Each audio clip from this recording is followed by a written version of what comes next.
On the night of January 31st, 1953, the sea came into the bedrooms. People had gone to sleep on dry land. By morning, 136 of them were dead in the Netherlands, 307 in England, 19 in Scotland, 28 in Belgium. A storm, yes, but the wind that night was not exceptional. The sea was. So why does a sea shallow enough to stand a skyscraper in keep drowning the same coastline? In 1362, this coast lost at least 25,000 people in a single night. In 2023, researchers finally found the church. 6 centuries apart. Different technology. The same closing trap. To understand what that trap is, you have to stop looking at the water and start looking at the container it sits in. Pull back far enough to see the whole basin from above, and the North Sea stops looking like an ocean at all. It looks like a wedge. At the top, between Scotland and Norway, it opens wide to the Atlantic, and the water there runs deep, down past 100 meters. In places several hundred where the Norwegian Trench cuts along the far edge. Then the basin narrows as you move south, and it gets shallower. Off the Dutch coast, the seabed rises to 30, 25, 20 meters. The Doggerbank, a drowned plateau in the middle of the sea, comes up to less than 20 meters below the surface, shallow enough that fishermen have hauled up mammoth bones and peat and worked flint from what was walkable land 10,000 years ago. And at the very bottom of the wedge, the whole sea squeezes into the Strait of Dover, a gap 34 kilometers wide. That is the entire southern exit. A sea more than 900 kilometers long drains at its southern end, through a passage you can see across on a clear day. That drowned plateau is worth 10 more seconds, because it tells you something unsettling about how young and unfinished this sea is. 10,000 years ago, there was no southern North Sea at all. There was a country, a vast plain of rivers, marshes, and hunting grounds joining Britain to the continent, the place archaeologists call Doggerland, inhabited for thousands of years by people whose harpoons and bones still come up in trawl nets. As the Ice Age ended, the rising ocean drowned that country over generations, shorelines creeping inland past campsites and river mouths, and around 8,000 years ago, a colossal undersea landslide off Norway, the Storegga Slide, sent a tsunami across what remained, washing over the shrinking islands of a world that was already dying. The people of Doggerland were the first humans this basin drowned. They were not the last, and the difference between their fate and everyone else's in this story is only speed. The North Sea is not an ancient, settled fact of geography. It is a recent flood that never receded, still edging up its own shores, and every dike on its rim is a line drawn through the middle of an unfinished event. Averaged out, this sea is about 90 meters deep. That number matters more than any other fact in this story, so hold on to it. 90 meters is not deep. It is the height of a mid-rise tower block. There are buildings in Rotterdam and London, on the shores of this very sea, that would stand clear of the surface if you set them on the bottom. The Atlantic next door averages more than 3,500 meters. The North Sea is, in oceanographic terms, a puddle on a continental shelf, and your instinct says a shallow sea should be a safe sea. Your instinct is exactly wrong, and the reason it is wrong is the reason the people in those bedrooms died. Here is the mechanism, and it starts a long way from the coast. It kills. An Atlantic depression, an ordinary winter low, tracks eastward past the north of Scotland. As it moves, the wind wrapping around it blows from the north, straight down the long axis of the basin, from the wide deep end toward the narrow shallow end. Wind dragging across a water surface does something simple and relentless. It pushes the top layer of the sea in the direction it blows. Over deep water, that pushed water can slide away underneath, spread out, dissipate. Over a shallow shelf, it cannot. There is nowhere for it to go but forward, so the water piles up, and the pile moves south with the wind behind it. Then, the rotation of the Earth takes a hand. In the northern hemisphere, moving water is deflected to the right of its path. Water driven south down the North Sea gets pressed rightward, which means westward, against the coast of Britain. The surge does not spread evenly across the basin. It hugs the English shore and runs down it like water running down the inside wall of a tilted bowl, a long, low, fast-moving hump of elevated sea that oceanographers can track on tide gauges the way you would track a train through stations. It passes Aberdeen. Hours later, it passes the Humber.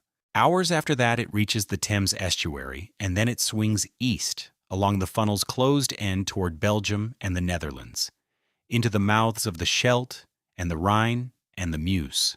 The whole passage takes most of a day, which means, and this is worth sitting with, the deadliest thing this sea does moves slower than a car and can be seen coming for 12 hours or more. Everyone in this story who drowned in a flood that was, in principle, announced. The narrowing does the rest. The same volume of excess water that raises the sea half a meter in the wide north has to fit into a slot that keeps getting narrower and shallower as it moves south. Squeeze the container and the level climbs. By the time the surge reaches the southern bight, where England and the Low Countries lean toward each other, and the seabed shelves upward, half a meter has become 2 meters, 3 meters. In the worst recorded cases, more than 5 meters of water standing above the level the tide tables promised. The geometry is an amplifier. It was an amplifier 10,000 years ago, and it will be an amplifier 10,000 years from now. No engineer can widen the Strait of Dover, and the funnel has one more trick, the cruelest one. The surge rides on top of the tide. If the hump of storm-driven water arrives at low tide, it mostly wastes itself. The sea climbs to a level that would have been an ordinary high tide, and the night passes, and nobody writes it down. If it arrives at high tide, the two stack. And twice a month, when the moon and sun pull together, the high tides are spring tides, the highest of the cycle. The catastrophe requires a coincidence. Storm plus surge plus spring tide, all meeting at the narrow end at the same hour. Most storms miss the appointment. The sea can miss for 30 years, for 50. Long enough for the people on the coast to pay off the rebuilding loans. Long enough for the children who watched the last flood to die of old age. Then one ordinary winter low keeps the appointment. There is a property of the surge that makes it a perfect ambush rather than merely a hazard. Out at sea, it is nearly invisible. A storm surge is not a wave in any way a human body can register. It is a broad, gentle swelling of the whole sea surface, half a meter or a meter of extra height spread across tens of kilometers, moving under a ship as a slow tilt that no one aboard can feel with the deck already pitching in a gale. A trawler can ride directly over the crest of the deadliest surge of the century, and its crew will notice nothing and report nothing, which means the oldest warning network humanity has, sailors coming home with news of the sea, is blind to exactly this threat. The surge only becomes visible where it touches bottom-marked land at tide gauges and harbor walls, and by the time it is visible there, it has arrived. Everything therefore depends on instruments and inference, on reading the atmosphere upstream and calculating what the water must be doing. And that dependence will matter enormously in this story, because a warning system built on inference has failure modes a lookout never has. It can be right and unheard. It can be right and late. It can be right, heard, on time, and pointed at people who have nowhere to go. Now come down from the map, because the map is not where this is felt. Come down to a single dike crest on the Dutch coast at 3 a.m. A ridge of earth and grass maybe 5 meters above the sleeping fields behind it. Wind screaming off the water, and a local man with a lantern walking the crown of it. Because that is what his father did and his grandfather did. What he is watching for is not the sea coming over the top like a wall. It almost never does that. He is watching the waves, and the waves in shallow water behave in a specific and vicious way. A wave crossing deep ocean is a long, rolling undulation. A ship rides over it, and the energy passes underneath. When that wave runs into shoaling ground, the shallow bottom drags at its base. The wave slows, and because the energy has to go somewhere, the wave grows taller and steeper, and the distance between crests shortens. Waves that were swells become breakers. They stop passing under things and start hitting them. On a shallow foreshore in a northerly gale, the sea does not lean on a dike with steady pressure. It punches several times a minute, all night. And here is the detail that decided thousands of lives, the one the man with the lantern may not know to fear. When the still water level is high enough, wave crests start sloshing over the top of the dike. Not a breach, just water, a few centimeters of it surging over the crest and running down the back slope, the landward side, the side made of ordinary soil and grass because for 200 years nobody imagined the sea would touch it. Running water strips, grass, then it strips soil. Each overtopping wave carves the back slope a little deeper, and the dike begins to fail from behind, on the dark side, the side facing the sleeping village. While its sea face stands apparently intact, a dike can be dying for 2 hours and look from the land, like it is holding. When the core is cut through, the collapse is not gradual. A section slumps, the sea finds the gap, and the gap tears itself wider with every ton of water that passes through it. What was a trickle over the top becomes within minutes a river. Behind that dike, the land is not merely low. Across huge stretches of this coastline, the land is below the sea, a meter down, 2 meters. In the deepest Dutch polders, more than 6. The water that comes through a breach is not spreading across a floodplain and slowing down. It is falling into a hole. It accelerates. It arrives at the first houses faster than a person runs, carrying the temperature of the winter sea, which in February is around 5 degrees, cold enough that a strong adult in the water has perhaps 30 minutes of useful strength. And it keeps coming, because the hole is deep and the sea is patient, and it does not drain when the storm ends. Water that falls into land below sea level has to be lifted back out, every liter of it, by pumps. The flood is over in a night. The floodwater stays for months. Sit with what that lifting really means, because it defines the whole civilization at the bottom of this funnel. Land below sea level is not land in the way a hillside is land. It is a machine that has to run continuously or drown. A basin kept artificially empty against a permanent pressure gradient. Rain that falls on it cannot run to the sea. It has to be raised to the sea. Groundwater seeping in from below has to be raised. Every canal and ditch in the Low Countries is part of a circulatory system that ends at a pump. And the pumps have a history that is really the history of the whole region. First windmills, hundreds, and then thousands of them, invented into their pumping role in the late Middle Ages and running whenever the wind allowed. Then steam engines that could run whether the wind blew or not. Then diesel, then electricity, each step allowing deeper basins to be emptied and held. Switch the machine off, and the deepest polders begin returning to marsh and open water within days to weeks. Nobody behind these dikes lives on land exactly. They live inside an unfinished permanent act of removal. And a storm surge is simply the sea making a deposit faster than the machine was ever built to withdraw it. That is the machine. A basin that funnels, a rotation that steers, a shallowness that amplifies and steepens, a tide that stacks, a dike that fails from its blind side, and a floor below the sea that turns every breach into a filling bathtub.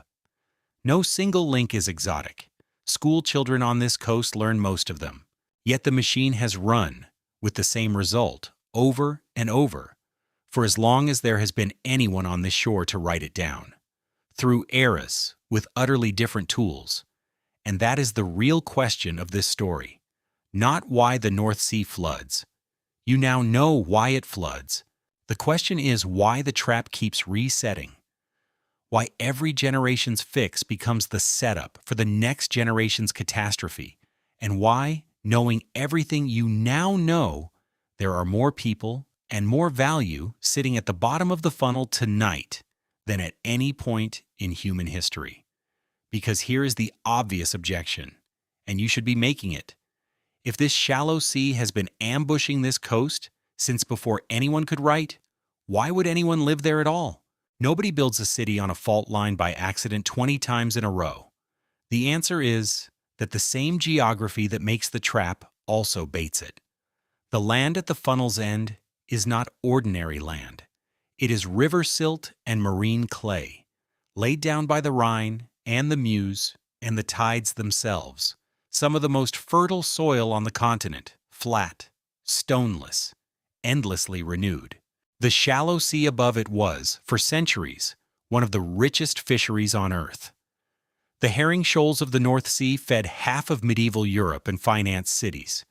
And the funnel's geometry, the same narrowing that amplifies a surge, concentrates every trade route between the Atlantic and Northern Europe into one corridor, which is why the busiest shipping lane in the world runs through the Strait of Dover, and why the greatest port of Europe sits at Rotterdam, inside the trap, below the level of the sea that feeds it. The bait and the hook are the same piece of metal. People did not settle this coast in ignorance of the water. They settled it because of the water.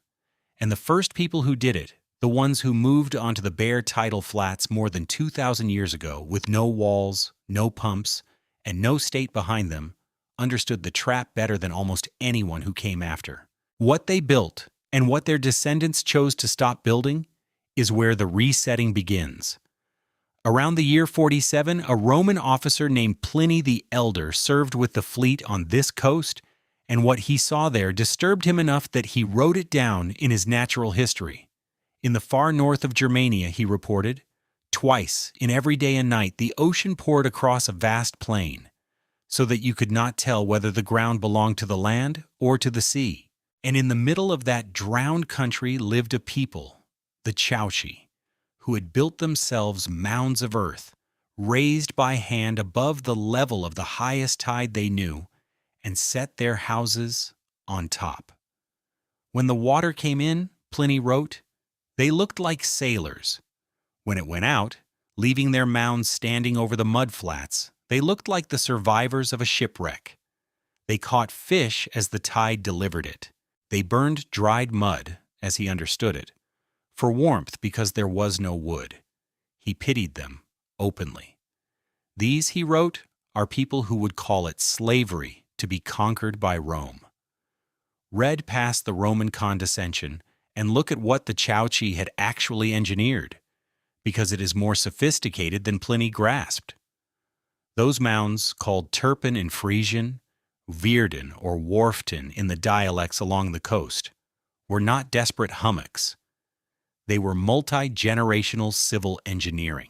Families, and then whole villages, piled clay sods, dung, and settlement debris, layer on layer, over centuries, raising platforms that could stand meters above the flats and carry dozens of buildings, a church, wells sealed against salt water, cattle, winter fodder. Thousands of them still exist. You can drive through the north of the Netherlands and Germany today and watch village after village sit up on its ancient mound like a ship on a swell. Archaeologists date the earliest to around 5 centuries before Rome arrived, which means that before anyone on this coast wrote a word, people here had already worked out the fundamental truth of the North Sea, the one this entire story keeps circling back to. You cannot stop this water. You can only be above it when it comes. Notice what the Terp strategy does not attempt. It does not attempt to keep the sea off the land. The flood comes in, twice a day gently, and a few times a century murderously, and the strategy accepts every one of those floods in advance. The sea takes the fields for a night. The people, the animals, the seed corn, and the drinking water are all up on the mound. The sea leaves. Life resumes. A storm surge that would later kill tens of thousands passed over the Terp landscape as a bad night and a ruined season. The system had no threshold, no design height, no level beyond which it suddenly and catastrophically failed, because it did not fight the water level at all. It fought only for a few meters of elevation, and elevation does not breach. As an observation system, it was advanced too. Terp dwellers lived inside the tides, read them daily, knew the wind directions that stacked water into their bays, knew which combination of moon and gale meant the cattle came up the mound tonight. The knowledge was not written, it was resident, in the way the knowledge of ice is resident in the far north, renewed every generation because every generation lived wet. So the first solution on this coast, the one that held for well over 1,000 years, was vertical retreat. Accept the flood. Own the height. And if that solution had stayed in place, this would be a short and rather dull story. It did not stay in place, and the reason it did not is not that people forgot how to build mounds. It is that a mound cannot protect a field, and a field was where the money was. From around the 11th and 12th centuries, the communities of this coast began doing something new, something that took organization on a scale the Terp builders never needed. They began joining their mounds with walls, low earthen banks at first, then higher and longer, linking up until whole districts stood behind a continuous ring of dike. The Frisians called the completed ring by a name that tells you how they felt about it: the Golden Hoop. And it was golden. A diked marsh is transformed land. The sea no longer salts it twice a day. You can plow it, seed it with grain, graze dense herds on it, drain the standing water out of it with ditches and sluices, and the black marsh clay, protected and drained, is astonishingly productive. Population climbed. Churches went up in stone, big ones, paid for by grain and wool and cattle off land that a century earlier had been tidal flat. Trade followed the surplus. On the North Frisian coast, in what is now the German-Danish borderland, diked marshland districts grew rich enough to matter, and one of them, a district called Edomsjarde, with its port and its parishes and its market traffic, will matter very much in a moment. A ring of dike, though, is more than earthwork. It is a social contract of a peculiarly unforgiving kind, and the medieval coast understood this with total clarity.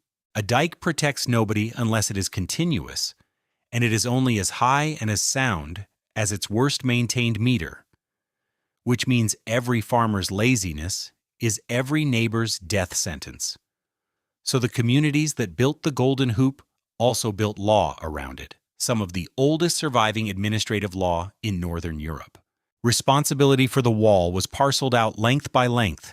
Each farm owed the upkeep of its assigned stretch, and sworn local officials, dike reeves, and their juries wrote inspection on it with real power behind them. The old Frisian legal maxim that governed the system survives, and it has no softness in it anywhere. Who will not dike must yield. Fail your stretch of wall, and you did not pay a fine, you forfeited the land the wall protected to someone willing to carry the burden. Chronicle tradition preserves the emblem of the rule, the spade struck into the failed dike, as the sign of surrender. Read that law again and notice what it admits. The communities knew in the bone that the sea probes for the weakest point and finds it. They wrote the weakest link principle into property law centuries before any engineer wrote it into mathematics. What their law could not reach was the flaw in the system as a whole. Every stretch of the ring could be honestly maintained, every reeve diligent, every spade accounted for, and the whole apparatus could still be sinking together, uniformly, obediently. Below the level of the sea it was built to refuse. But look at what the dike did to the deal the Terp people had made with the sea, because the terms changed completely and almost nobody noticed. The Terp accepts every flood and fails at nothing. The dike refuses every flood, up to a line. Below that line, the sea might as well not exist. You can build in the low fields, keep your cattle in the low byres, sleep in a low farmhouse, forget the water in a way no Terp dweller ever could. Above that line, everything is lost at once, and lost worse than before because everything is now down on the flat, where the Terp generation would never have left it overnight. Diking converts a permanent moderate danger into a rare total one. It trades a flood every few years for a catastrophe every few generations. And it makes the catastrophe an ambush because the people it hits have spent their whole lives being right about the sea, never reaching them. And the dike had a second effect, slower, invisible, and worse. The marsh soil these communities were now plowing and draining was not all clay. Underneath, in vast lenses, lay peat, the compressed, waterlogged remains of drowned forests and bogs, thousands of years of them. Peat is mostly water, drain it, and it does two things. It compacts like a wrung sponge, and it oxidizes, the organic matter literally rotting away into the air once oxygen reaches it. Drained peatland sinks, year after year, centimeter by centimeter, for as long as you keep it drained. So the very act of making the land behind the dike productive was lowering that land, steadily, relative to the sea outside the dike. And the coastal communities did not stop at passive drainage. Peat was fuel in a country without forests, so they dug it and burned it. And on the North Frisian coast, they did something more profitable still. They dug peat that had been soaked in seawater, burned it, and boiled the ashes to extract salt. Salt was medieval money. It preserved the herring that fed Lent across half of Europe. So along that coast, people were excavating the ground out from under their own district, inside the dikes, below the level of the tides, and selling it. The coast had already been shown, within these same generations, exactly what the arrangement could cost, on a scale nobody could miss. In December 1287, on the Feast of St. Lucia, a storm of the classic northern breed drove the sea into the low peat country around the Zuiderzee, in what is now the heart of the Netherlands, and through the dikes and drowned, by the reckoning of the chronicles, somewhere in the range of 50,000 people or more in a single event. The figures are medieval and unverifiable, but the geography is not, because the flood physically enlarged the Zuiderzee itself, tearing away drained peatland and converting an inland district into open water that ships could sail. Villages that had been hours from the coast became coast. The map of the Netherlands, you know, with that great bite of sea in its middle, was partly carved in one December night. And what did the coastal societies do with this demonstration?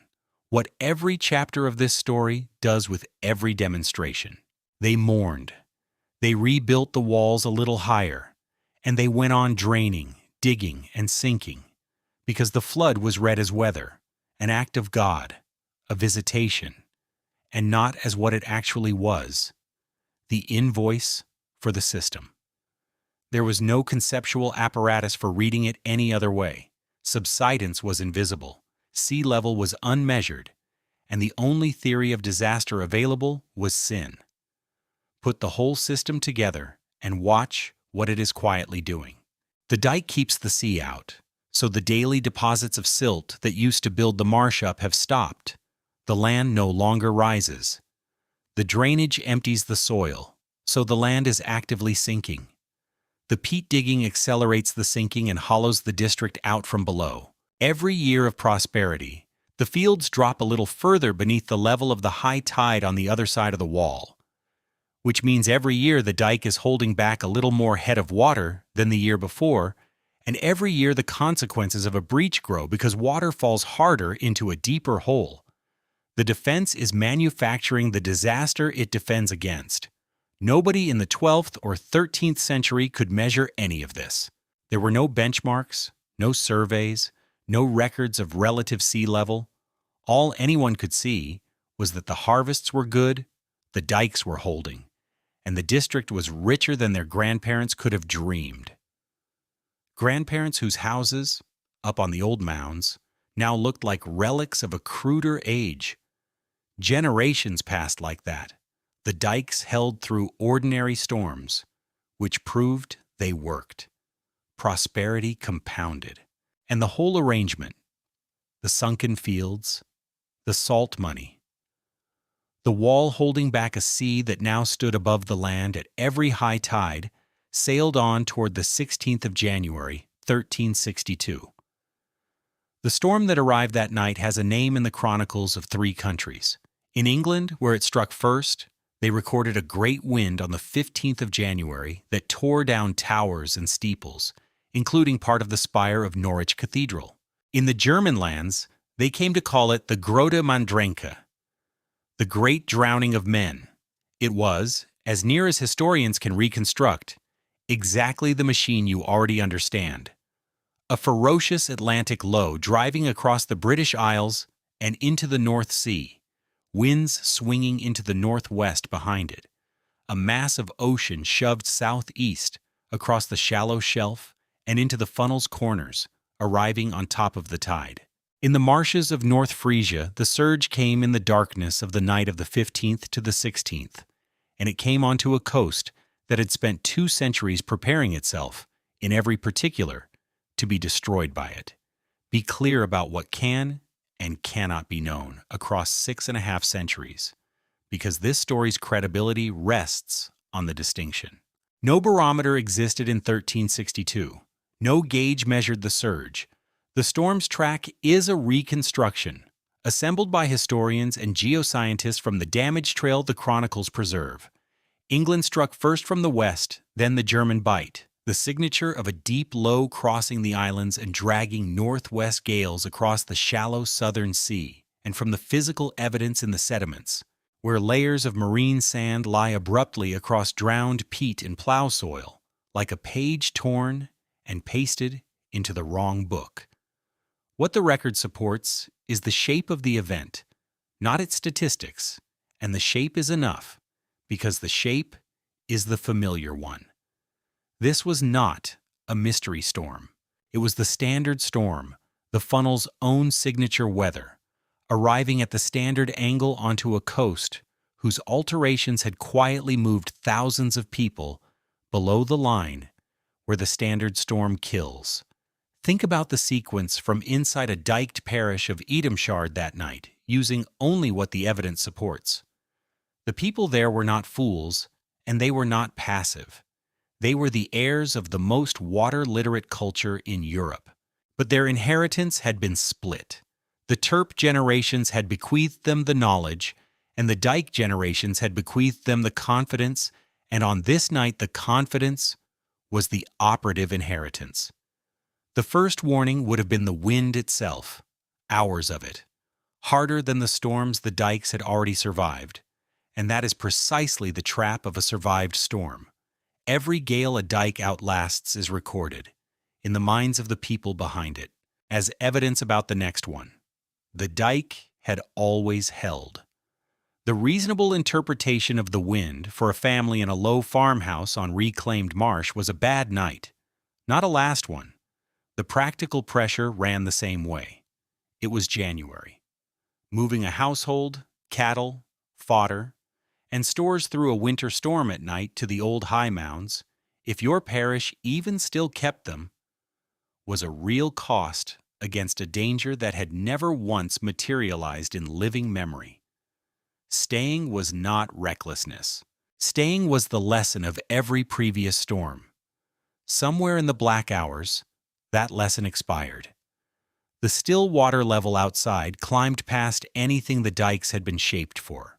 The shortened, steepened waves went to work on the crests, and the sea began coming over the top and eating the landside slopes in the dark, on the blind side, in dozens of places at once along a coastline of walls built and maintained parish by parish, which meant the ring was only as high as its most neglected stretch. When the breaches opened, the water fell into land that peat digging and drainage had pulled down below the tides, and the deeper the district had sunk, the harder the sea came in. This is the point of no return, and it is worth being precise about what closed it. Not the wind, and not even the water level, but elevation. On a terp, this night would have been survivable, and on the surviving terps it was. Down on the flats, in the dark, with cold seawater rising faster than a family could move through it and no high ground within reach, the options were a roof, a floating beam, or nothing. The chronicles say the church bells in some drowned parishes were rung until the water stopped them. That detail cannot be verified. The drowning can. By morning, the district of Edomshard had, in substantial part, ceased to exist. Not flooded, removed. The surge had not simply covered the land. It had torn out the diked marsh itself, ripping away the drained, dug-over, half-hollowed peat ground and carrying it into the sea. And where the tides now ran, there was no longer any land to reclaim. The map of North Frisia was permanently redrawn in one night. What had been a continuous marsh coastline shattered into the scatter of islands and tidal flats you can see today. The island of Strand, itself a remnant of that night, would be shattered again by a second great flood in 1634. The chronicles of the region put the dead of 1362 at numbers that should be handled with care. And this story will handle them with care. The figures passed down range from 25,000 to 100,000, and none of them rest on anything you could call a count. What can be said honestly is that an entire settled, prosperous, obine organized district of medieval Europe drowned in a single night, and the low end of the guesses is 25,000 human beings, and North Frisia was only one wall of the funnel. The same storm a day earlier on its track had already collected from England. On the Humber estuary stood a town called Ravensor Odd, and if you have never heard of it, that is the point. It was a real chartered borough, a customs port important enough to send members to Parliament, built on a sandbank spit at the river mouth, rich on exactly the logic this story keeps finding, because a town at a river mouth taxes everything that passes. Through the 1340s and 1350s, the sea had been cutting the ground from under it, storm by storm, until the townspeople were exhuming their own churchyard as the graves washed out, and the chronicler of the nearby abbey recorded the town's end in the floods of these years, with the great storm of January 1362 finishing what the erosion had begun. An English Member of Parliament town simply ceased to exist, drowned at the mouth of the Humber, and today its site is open water and shifting sand. Put Ravensor Odd beside Edomshard, and the pattern locks in across 300 kilometers of sea. On both coasts, in the same storm, the places that died were the places that had grown richest on the water's edge. The ports, the reclaimed marshes, the taxing points, because wealth on this coast is a measure of exposure. The sea did not single out the proud, whatever the sermon said afterward. It singled out the profitable, which on a funnel coast is the same set of coordinates as the doomed. Among the drowned parishes, one name refused to sink: Rungholt, a trading place, by reputation the richest of them, and for 6 centuries afterward a legend along that coast, because legends are what a place becomes when the physical evidence is under the mud of a tidal sea. The stories grew the way such stories do: divine punishment, a town too rich and too proud, church bells you could supposedly still hear under the water in certain weather, and by the modern era plenty of serious people filed Rungholt with Atlantis, a moral fable wearing the costume of geography.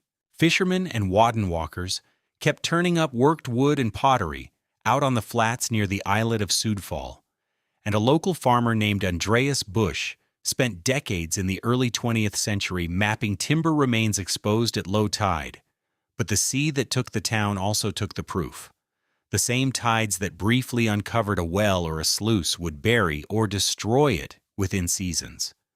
Then, in 2023, the fable ran into geophysics. A research team from the universities of Kiel and Mainz, working with archaeologists in a project surveying the drowned landscapes of the Wadden Sea, dragged magnetic and electromagnetic sensors across the flats around Sudfall, west of the present island of Nordstrand, reading the ground under the mud the way a hospital scanner reads a body. What came out of the data was not a scatter of debris. It was a settlement in plan, a chain of dozens of turf mounds. The survey work has resolved around 64 of them, strung along almost 2 kilometers of drowned coastline, with the signatures of drainage ditches, a dike line, a harborside structure, and, on one mound, the unmistakable rectangular foundation of a large building, 40 meters by 15. A building that size, in that place, in that century, is a major church, the kind a wealthy trading parish builds, and its footprint matches what the old records of the Lost District would lead you to expect. The researchers themselves are careful in exactly the way this story has to be. No excavated object says the word Rungholt, and the identification of these particular mounds with that particular name is an association, not a signature. But the argument about whether the drowned town was folklore is over. The town is there. Its church is there, holding its shape under the mud, located to the meter, 6.5 centuries after the sea closed over it. The people estimated to have lived on those detected mounds, somewhere between 1,000 and 1,300 of them, were real people, and January 1362 was their last night. There is one more turn of this particular screw, and it is the one that makes 1362 not a tragedy, but a diagnosis. The survivors of the Grote Mandrenke did what survivors on this coast always do. They went back. On the shattered remnant of the marsh, on the big island called Strand that the flood had left behind, the communities rebuilt the dikes, redrained the fields, and because salt was still money and peat was still fuel, went back to digging the ground out from under themselves. For 2.5 centuries, the island prospered on the same model that had just killed its parent landscape. Then, on the night of the 11th to the 12th of October, 1634, another great storm flood, remembered as the Burchardie Flood, broke the island's dikes in the darkness and tore Strand itself apart, drowning, by the estimates that have come down, somewhere between 8,000 and 15,000 people, most of the island's population, and leaving as remnants the islands of Nordstrand and Pellworm that sit in the Wadden Sea today. The same coast, the same economy, the same mechanism, dike, drainage, subsidence, night surge, executed on the children of the first drowning. 2 of the great mass casualty floods in European history happened not merely in the same region but on the same ground, to a community that had the first one in its chronicles, its sermons, and its place names. If you want a clean answer to the question of whether knowledge alone breaks this cycle, there it is, written twice in the same mud. It does not. The cycle is not driven by ignorance. It is driven by the fact that the land only pays when it is defended, drained, and occupied, and everything that makes it pay makes it lethal. Here is what the Grote Mandrenke proves, and it is the hinge of this entire story. So take it precisely. The standard way to tell the tale of this coast is man against sea, walls against water, and the storm of 1362 is the sea winning around. That framing is false, and the mud under Sudfall falsifies it. The land that died that night did not die because the sea grew stronger. It died because the land had been made weaker, lowered by its own drainage, hollowed by its own salt industry, stripped of its daily silt by its own dikes, and stacked with people and wealth at exactly the elevation their ancestors had refused to sleep at. The hazard was manufactured over 2 centuries by the same work that created the prosperity, and the storm merely presented the invoice. The greatest danger of the North Sea coast is not the North Sea. It is the compound interest of the defenses against it. And if that is true, then the disasters on this coast should have a signature. They should strike hardest not where the sea is wildest, but where the people are most successfully organized against it. And they should keep arriving through the precise gap between what the defenses can do and what the people behind them believe the defenses can do.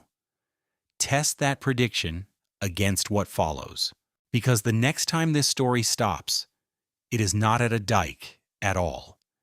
It is at a harbor mouth in Scotland, on a calm, sunlit October morning, 500 years later, where the trap is about to demonstrate that it does not even need to touch the land, and that it can kill with a piece of information that arrived 2 hours late.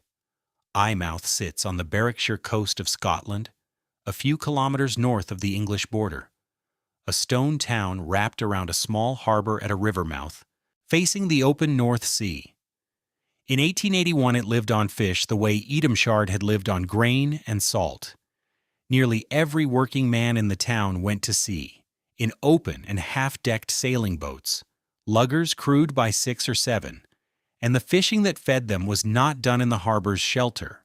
The boats worked lines miles offshore, which meant that every single working day contained the same wager: sail out in weather you can read, and be able to get back in through a harbor entrance that was narrow, rock-flanked, and dangerous in any sea before the weather you cannot read arrives. Just off the entrance lay a cluster of rocks called the Hurkars, black teeth standing in the approach, the kind of hazard a local crew threads past 1,000 times without incident. Hold those rocks in mind. The men of Eyemouth were not gamblers by temperament. They were among the most weather-literate workers in Britain, men who read the sea for a living, and the town had instruments to sharpen that reading. A barometer stood available to the fleet, and every skipper understood exactly what falling pressure meant. Understanding was not the constraint. The constraint was arithmetic. In the second week of October 1881, a run of storms had kept the entire fleet penned in harbor for days on end. No sailing meant no catch. No catch meant no income in a trade with no reserves. Bait bought on credit was rotting. And behind the ordinary debts stood a grievance particular to the town, a long, bitter dispute over a tithe on the fishing that had drained Eyemouth for decades and left its finances brittle and its mood defiant. That dispute deserves a moment, because it shaped the arithmetic of the fatal morning. For generations, the town's fishery had owed a levy on its catch to the church, a medieval survival that most Scottish fishing communities had long since shed, and Eyemouth's fight to buy itself free of it had consumed years of income, litigation, and goodwill, ending in a settlement the town could barely afford. The men on the quay in October 1881 were therefore not simply poor after a bad week. They were a community already leveraged to its limits by an obligation that had nothing to do with the sea, and a boat that does not sail was a boat defaulting twice, once to the merchant who supplied the lines, and once to the history that had drained the town before the weather ever did. When you hear that the fleet sailed under a falling barometer, hear the whole sentence. It sailed under a falling barometer and a standing debt. Every idle day tightened the same screw. By the morning of Friday the 14th of October, the pressure to sail was not a mood, it was a ledger. And that morning was beautiful. The wind had dropped away. The sun came up into a clearing sky over a sea that had gone almost calm, the first workable morning in a week. The barometer said it was a lie. The pressure that morning stood abnormally, spectacularly low. The kind of reading that in that season, on that coast, means the atmosphere is wound like a spring, and the calm is not weather, but an interval between weathers. The skippers gathered on the quay saw the glass. They discussed it. Accounts from the town agree the reading troubled them. What followed was not ignorance, but interpretation under pressure, and it moved through the fleet as a social fact. The senior skippers looked at the sky, weighed the glass against the week of lost earnings, and someone made for the harbor mouth. That broke the dam. In a fleet of small boats from one small town, where every crew is watching every other, the decision to sail is contagious in both directions, and once the first sails went up, staying behind stopped meaning caution, and started meaning watching your neighbors take the catch your family needed. Around 45 boats went out, close to the whole strength of the town, carrying most of its men. The morning stayed lovely while they ran offshore and shot their lines. There was one more warning in motion, and its fate is the cold center of this story.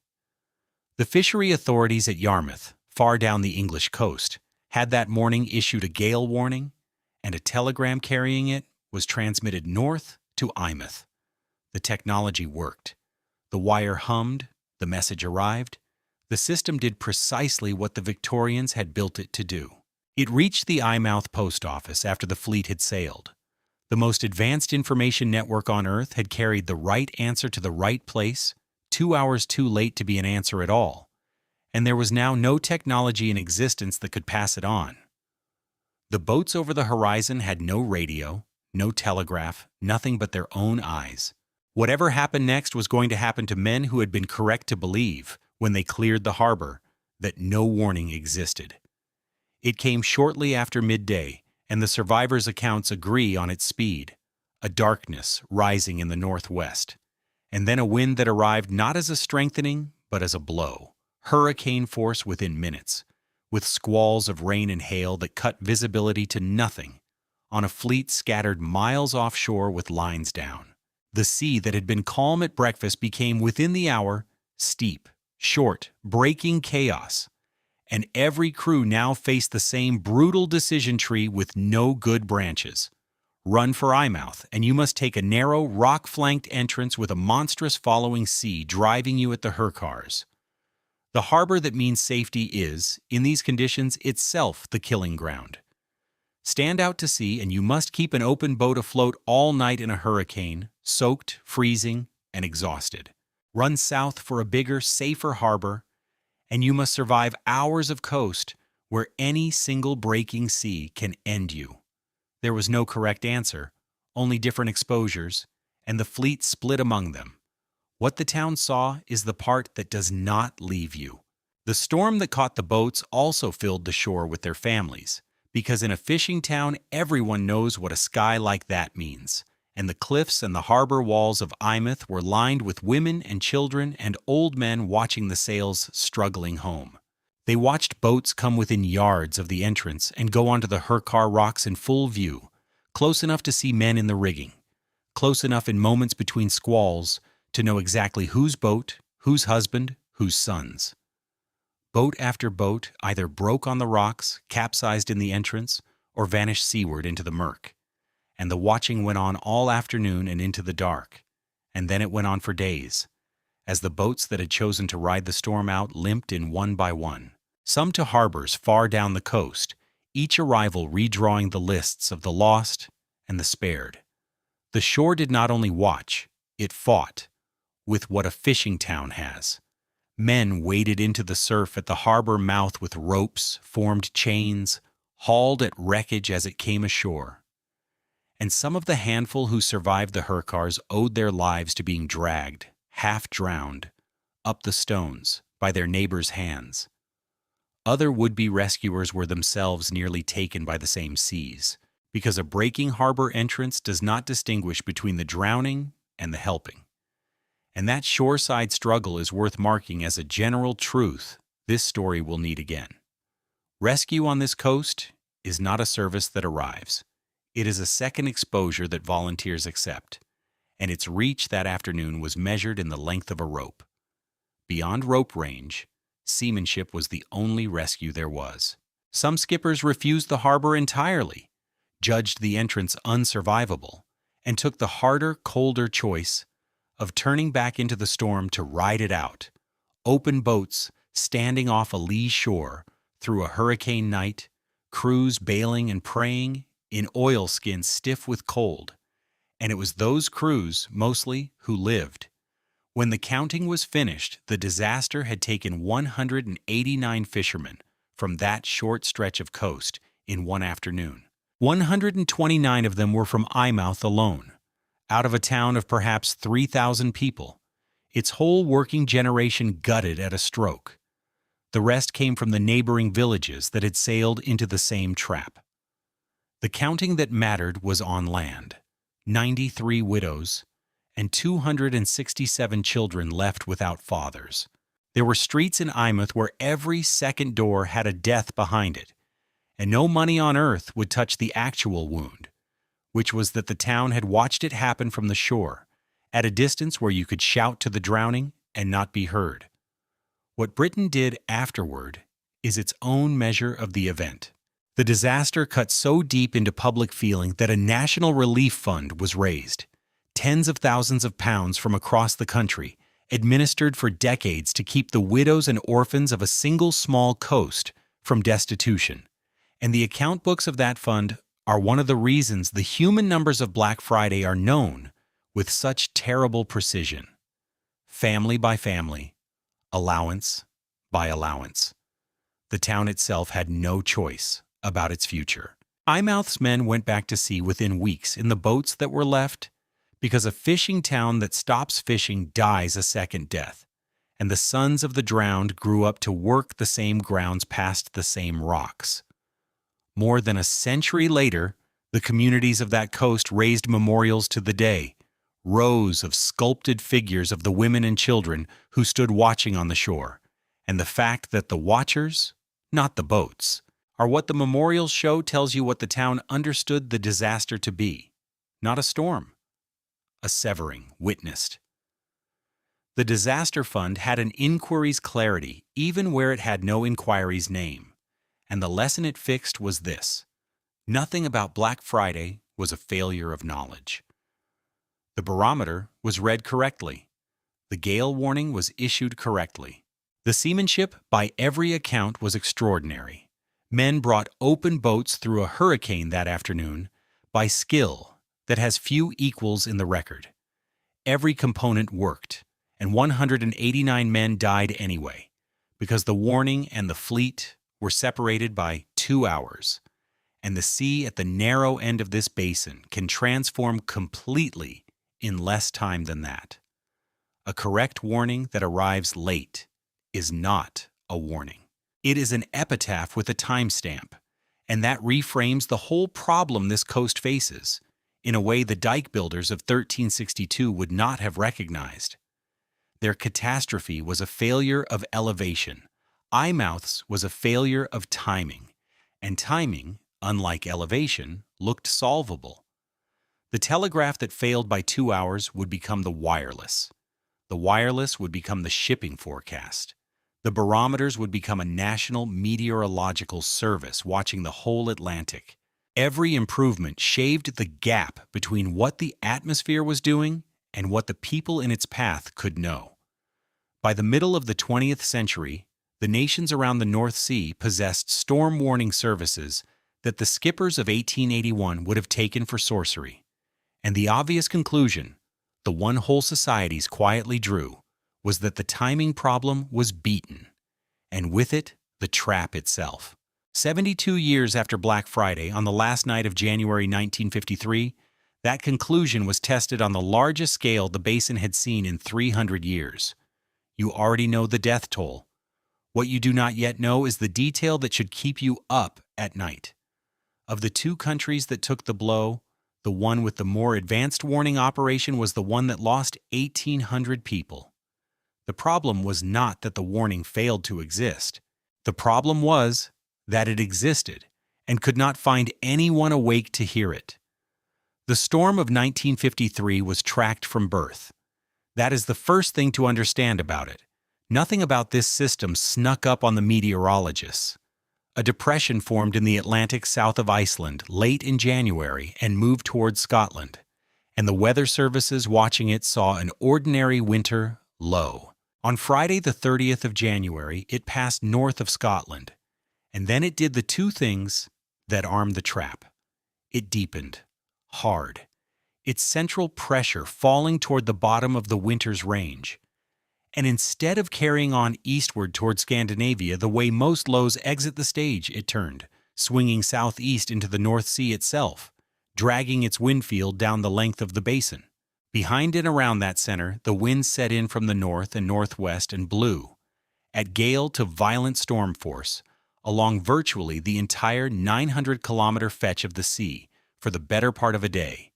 Every element you have been shown now engaged in sequence, like machinery. Sustained northerly wind stress down the long axis, over a shelf too shallow for the driven water to escape beneath. The Earth's rotation pressing the growing surge rightward against the British coast. The surge running south as a long coastal wave, gathering height as the basin narrowed and shoaled. And at the bottom of the funnel, the calendar, it was a spring tide. Through Saturday the 31st of January, the surge announced itself in exactly the way the physics says it must. From north to south, hours apart, on instrument after instrument. Tide gauges down the Scottish and English coasts recorded the sea running far above prediction as the hump of water passed each of them in turn, and the sea took its first lives in the afternoon, while the light still held. Among them, over 130 people died when the ferry Princess Victoria foundered in that same storm. Though she went down in the North Channel between Scotland and Ireland, on the far side of Britain entirely, a reminder to be kept honest about. The storm was vast, and the North Sea funnel was only one of its crime scenes.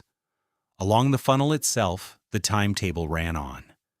The surge crest passed down the Lincolnshire and Norfolk coasts through the evening, reached the Thames estuary around midnight, and arrived at the Dutch Delta in the small hours of Sunday morning, stacked on top of the spring tide.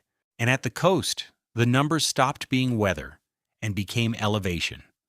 Water levels in the southern Bight ran meters above the predicted tide, and at the head of the Dutch estuaries, the surge component alone reached around 5.5 meters above normal sea level, the highest ever measured there, which meant the sea now stood, in the worst places, above the design of essentially everything built to hold it.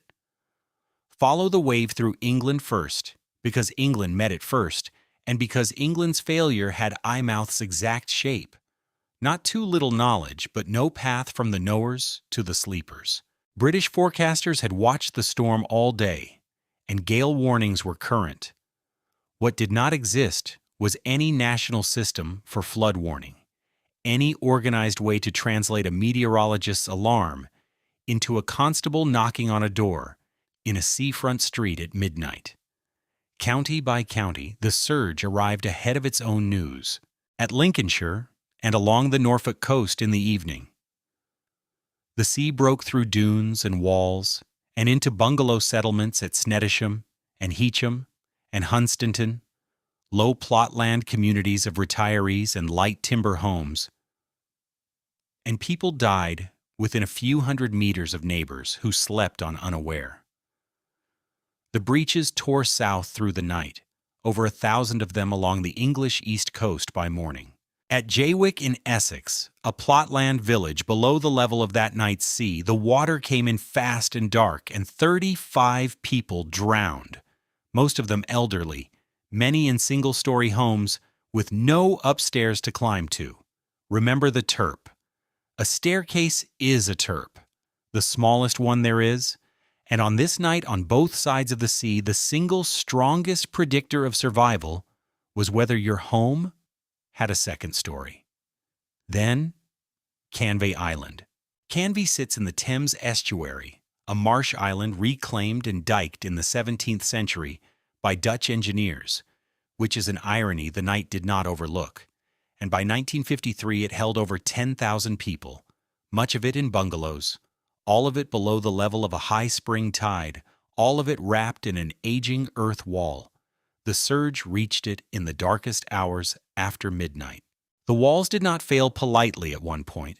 They were overtopped and breached around the island's ring, and the sea moved through the streets faster than warning could, because there was no warning to move, no siren system, no radio broadcast, nothing but policemen and neighbors, going door to door in freezing water that was rising as they knocked. And while Canvey drowned, the same surge crest was running on up the narrowing Thames toward the largest concentration of people, wealth, and underground infrastructure in Europe. It is one of the least told facts of the night that central London was measured in centimeters that morning.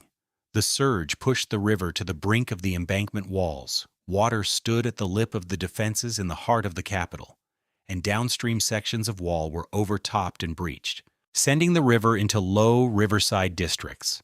Had the walls failed in the center, the water would have gone where gravity and tunnels took it, into basements, into the underground, through a low-lying floodplain that then held over 1 million people with no warning system whatsoever. And the planners who later studied the night concluded plainly that England had come within a hand's breadth of a catastrophe that would have made the East Coast toll a footnote. London did not escape 1953 because it was protected. It escaped because the storm had spent itself a few centimeters short, and centimeters, as this coast keeps teaching, are not a defense. They are a coin toss. That near miss, as much as the dead of Canvey and Jaywick, is what eventually drove the steel of the Thames barrier into the riverbed. Canvey itself had no near miss.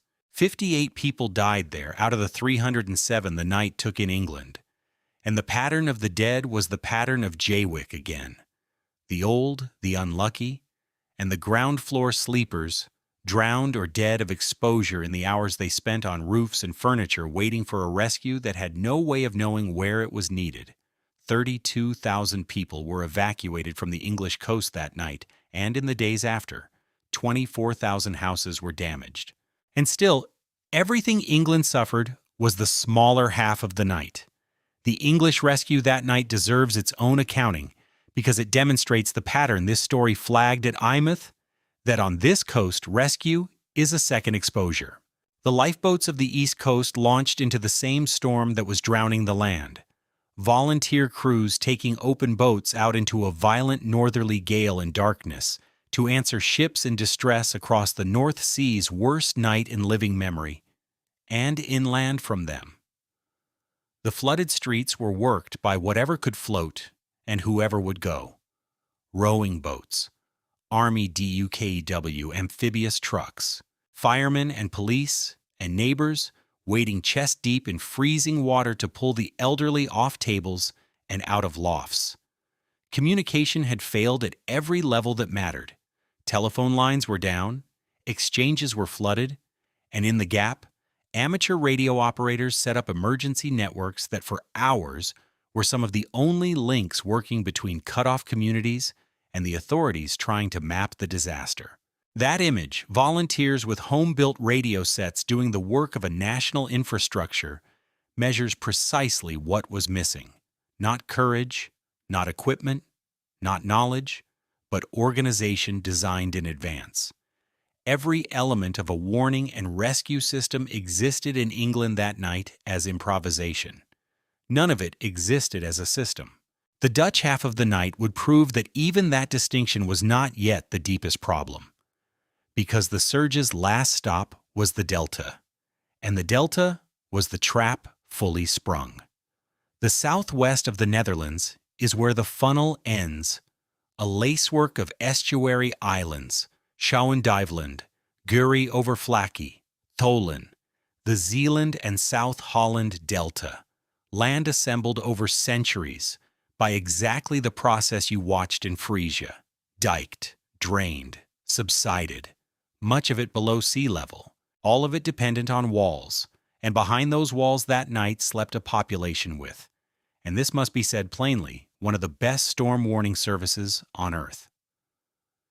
The Dutch had not forgotten 1362 or any of the dozen drownings since. Surge forecasting had been a national discipline for decades. Through Saturday evening, the Storm Flood Warning Service did its work, tracking the gauges, extrapolating the surge, and issuing, after midnight, its gravest available message for the Delta Tide District: dangerous high water. The forecast was right. The message was transmitted. And here the night reveals its second great lesson, the one that answers the question this story asked at Eyemouth. The warning went out over a communications architecture that was, at 2 o'clock on a Sunday morning in winter, effectively switched off. Dutch National Radio ended its broadcast day at midnight and would not transmit again until Sunday morning. There was no all-night station to interrupt, no siren network tied to the flood service, no telephone cascade that could reach villages whose exchanges ran on limited night service. The message reached duty officers, police desks, some dike authorities, a scattering of officials with no time and no tools. It reached almost none of the hundreds of thousands of people asleep in the flood zone. The most sophisticated surge warning in the world traveled to within kilometers of the people it was written to save, and stopped for want of a loudspeaker. What happened at the dikes themselves you can already narrate, because it is the mechanism from the first minutes of this story executed at full scale. The surge rode the spring tide up the estuaries into water levels beyond anything in the design memory of the walls. The shortened, steepened waves went over the crests. The overtopping water ran down the unprotected inner slopes and cut them from behind. The same slow murder that had drowned Edomshard, and the dikes of the delta failed not in one dramatic collapse, but in about 150 separate breaches across the region in a matter of hours, most in the deep of night, some in a second wave when the next high tide came on Sunday with the walls already wounded. Through those gaps, the sea fell into the polders, and it fell because the land was below it, 2 meters below, 3 in places, and into that hole the North Sea poured, with the head of pressure of a spring tide, plus 5 meters of surge behind it. Villages on Schouwen-Duiveland and Guri over Flakkie took water to the eaves within an hour of their dikes opening. At Auverkerk, at Nieuwerkerk, at Oud-Tonge, which lost over 300 people, whole streets of families climbed from bedrooms to attics to rooftops in the freezing dark. And then the second problem began, the one the warning debate can obscure. Even where people survived the first hour, February was trying to finish them. The water was near freezing, the wind was still at storm force, and the interval between reaching your roof and being taken off it was measured. For thousands of people, in 1, 2, 3 nights, because the flood had also destroyed the means of reaching them. Roads were underwater, boats had been smashed or carried inland, telephone lines were down across the whole delta, and the outside world spent much of Sunday not yet comprehending that an area the size of a small province had gone under. People lashed themselves to chimneys. People held children above the water until they could not. People wrote names on roof tiles. Of the more than 1,800 Dutch dead, a substantial share died not in the breach hour but in the exposure that followed it, which is the coldest arithmetic of the night. They survived the sea and were killed by the distance of help, and the sea was not finished when the sun rose. Sunday brought the mechanism's cruelest encore, the next high tide early in the afternoon, arriving on a delta whose defenses were no longer wounded but open. Water that had come through the breaches in the night now came through them again in daylight, wider and stronger, because a breach under tidal flow scours itself deeper with every cycle, and houses that had stood through the first flood, brick houses whose walls had been soaked and undermined for 12 hours, chose that afternoon to collapse, sometimes with the families still on their roofs. Survivors' accounts from Schouwen-Duiveland and the islands describe the second tide as the moment hope inverted, when people who had lasted the night watched the water return for them. And a share of the delta's dead belongs to that Sunday afternoon, drowned in full daylight, within sight of a world that had only just learned they existed. If you want a single detail to carry away from the night of 1953, take that one. The killing was not an instant. It was a tidal rhythm, 6 hours down, 6 hours up, running for days through a landscape of roofs, and every cycle repriced every family's chances. The rescue, when it came from below before it came from above. It came from neighbors with rowing boats, farmers, fishermen, from unflooded villages who put to sea in the tail of the storm and pulled families off roofs 2 and 3 at a time. It came from the crews of the Delta itself, and one act from that night belongs in any honest telling because of what it prevented. On Sunday morning, north of the Delta proper, the surge attacked the Schielands Hoge Zeedijk, the old dike, whose line protects the deep heart of South Holland, the sunken urban core of the country home to millions and lying meters below the sea. A section near Nieuwerkerk and an IJssel began to fail. The mayor of the town, with no equipment that could reach the gap in time, asked a river skipper named Arie Evergroen to do something that sounds like legend and is documented fact. To steer his boat, the Twee Gebroeders, into the breach and sink it there as a plug. Evergroen went, taking a rowing boat in tow in case he had to save himself, and put his vessel into the gap, and the gap held through the tide, and the deep polders behind it, with a population that dwarfed the deltas, stayed dry. The margin between the disaster that happened and a disaster several times its size was, at one decisive point, one man's boat. From Monday, the rescue scaled up into the largest relief operation in Dutch peacetime history. And it scaled up along a path that should sound familiar from every phase of this story. Recognition first, then means. Military units, naval vessels, amphibious trucks, helicopters, then a new and scarce machine lifted people from roofs in one of the first mass helicopter rescues anywhere. And crews came in from other nations to help because the Delta alone did not have the lift. 72,000 people were evacuated from the flooded Southwest. Here, too, the radio amateurs stepped into the torn fabric. With the Delta's telephone network drowned, Dutch amateur operators built an emergency net that carried rescue coordination and casualty lists for days, and their service that week is still honored in the country's emergency planning tradition.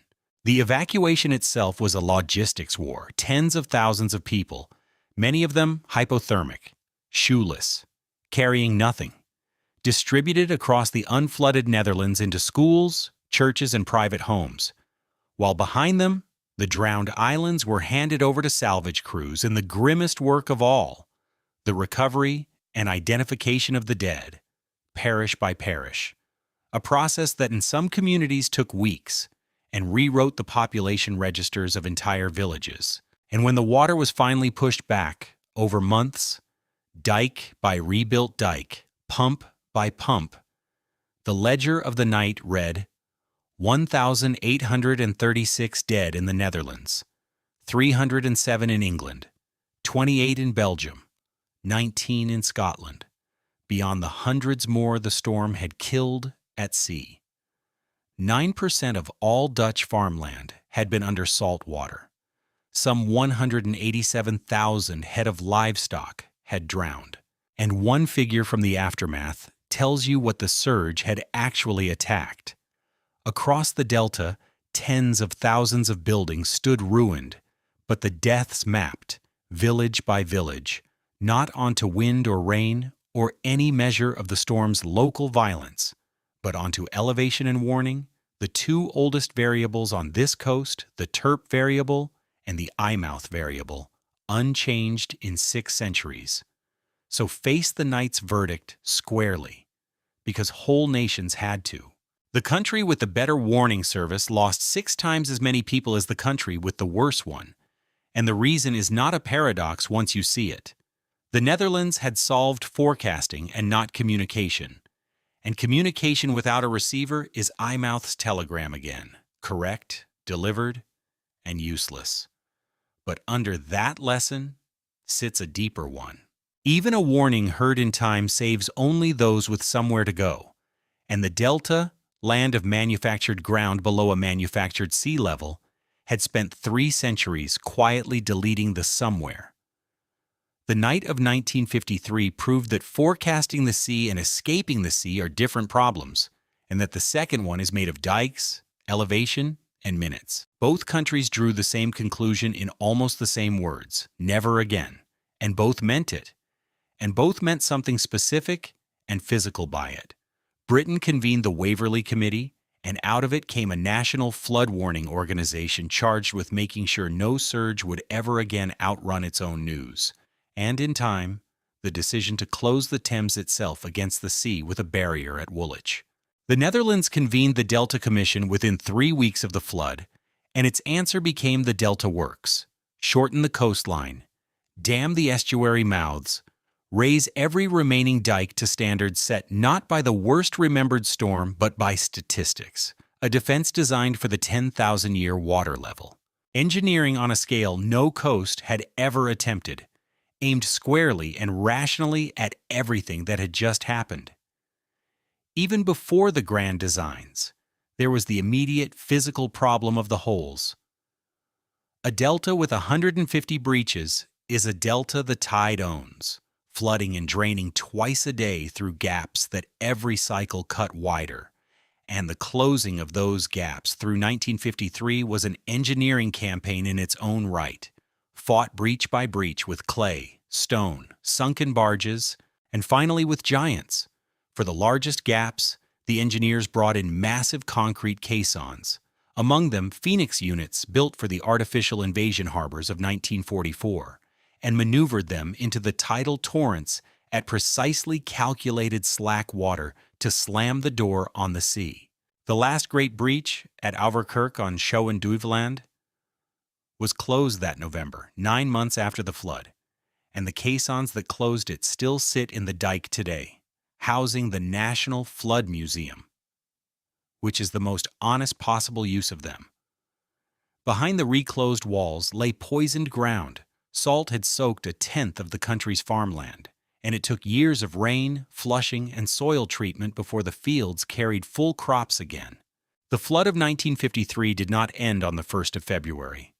As lived administration, it ran on for most of a decade. And what the Delta Commission then built ran for 4 more. The plan's logic was surgical.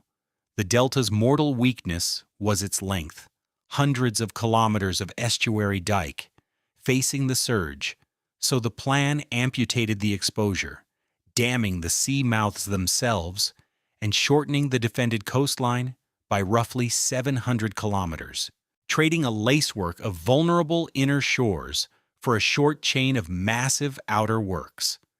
Dam by dam it went up through the 50s, 60s, and 70s until the plan met its own contradiction at the largest mouth of all, the Eastern Scheldt, where sealing out the sea would also have killed a living tidal estuary, its oyster and mussel fisheries, and the ecology under them. And the Netherlands fought a great public argument with itself and then built something unprecedented instead, a barrier of dozens of huge gates, standing open in all ordinary weather so the tide could live, closing only against the dangerous sea. It was finished in 1986, and in 1997 the system's keystone followed at Rotterdam, the Maesland Barrier, 2 floating gates each the length of the Eiffel Tower, lying in dry docks beside the shipping channel of Europe's greatest port. And its final trade is worth saying slowly. The decision to close it in a storm does not belong to a human being. A computer system watches the forecasts and the gauges and closes the gates when its criteria are met, because the designers concluded that on this question, under that pressure, with those stakes, human judgment was the least reliable component available. 3.5 centuries after the Spade Law, the coast's answer to the oldest problem on it, the wall is only as strong as the people minding it, was to remove the people. England, meanwhile, built its own line, the Storm Tide Warning Service to watch the basin, and across the Thames at Woolwich. After 2 decades of argument and construction, the shining steel hoods of the Thames Barrier, operational from 1982, the capital's dike, made movable. On both coasts, the logic of 1953 was carried to its conclusion. And the conclusion, note carefully, was still a threshold, a higher, smarter, better watched threshold, chosen by statistics, funded by parliaments, and silent, as every threshold is, about the day the sea exceeds it.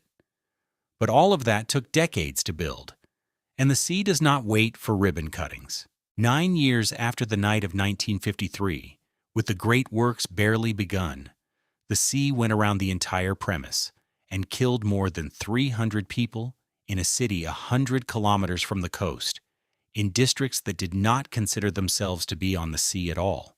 Hamburg does not feel like a coastal city. Stand in it, and the geography tells you so.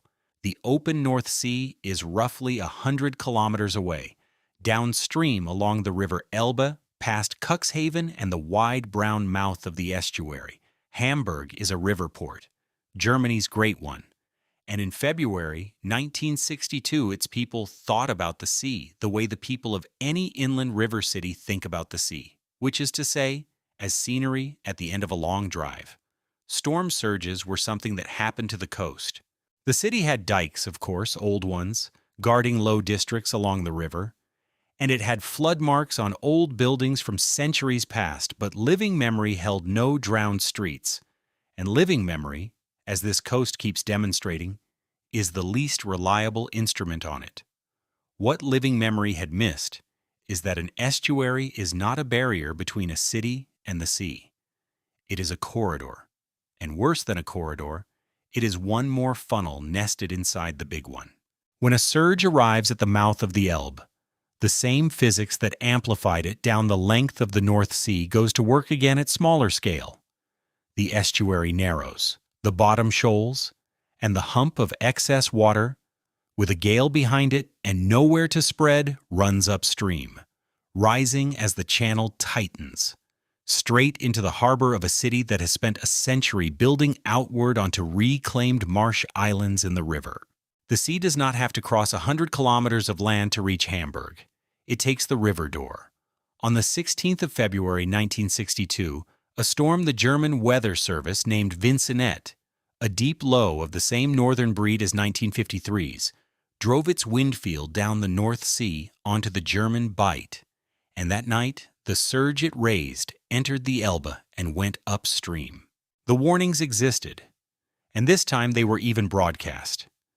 Gale and surge warnings went out during the evening, and on the coast, where storm flood is a living culture, people acted on them, and the coastal districts came through the night with their defenses battered, but their people substantially alive. In Hamburg, the same warnings arrived into a different mental landscape. A surge warning in a city that does not believe it is on the sea is a foreign language broadcast. Officials had forecasts. The public had habits, and the habit said the water belongs to the coast.